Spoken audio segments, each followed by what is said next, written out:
નમસ્કાર ભાવનગર. ભાવનગરમાં પણ કાલે પેટ્રોલ પંપ ઉપર લાઈનો હતી, આજે સવારે પણ હતી.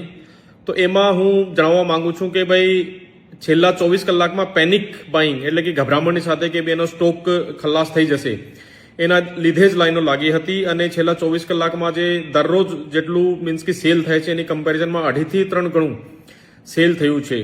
તો તમામ લોકોને જણાવવામાં આવે છે કે પેટ્રોલ, ડીઝલ કે સીએનજીની કોઈ પણ જાતની અછત નથી. અને આજે હું જાતે પણ 3 પેટ્રોલ પંપની મુલાકાત લીધી હતી. એનો જે કારણ છે આ જાણવાનો પ્રયત્ન કર્યો ત્યારે ખબર આ જ હતી કે ભાઈ પેનિક બાઇંગના લીધે એ મીન્સ કે અમુક પેટ્રોલ પંપ ડ્રાય થયા છે અને છેલ્લા 2-3 દિવસમાં રજાના લીધે અને ક્રેડિટના અમુક ઇસ્યુ હતા. તો એના લીધે આ મીન્સ કે એક અફવાના લીધે કહી શકાય કે લાઈનો અને આ બધું થયું છે. કાલે માનનીય ડેપ્યુટી સીએમ સાહેબ, આજે માનનીય સીએમ સાહેબનું પણ આજ ક્લિયર કટ મેસેજ છે કે ભાઈ આખા સ્ટેટમાં કોઈ પણ જાતની પેટ્રોલ, ડીઝલ કે સીએનજીની કોઈ અછત નથી.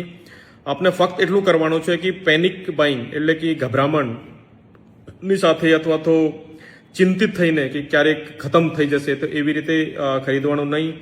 અને એલપીજીની વાત કરીએ તો પણ એલપીજીની કોઈ અછત નથી. એને પણ કોઈ મીન્સ કે ગભરામણની સાથે અને સ્ટોક કરવાની જરૂર નથી.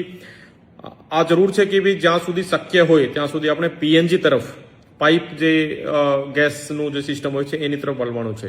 Thank you.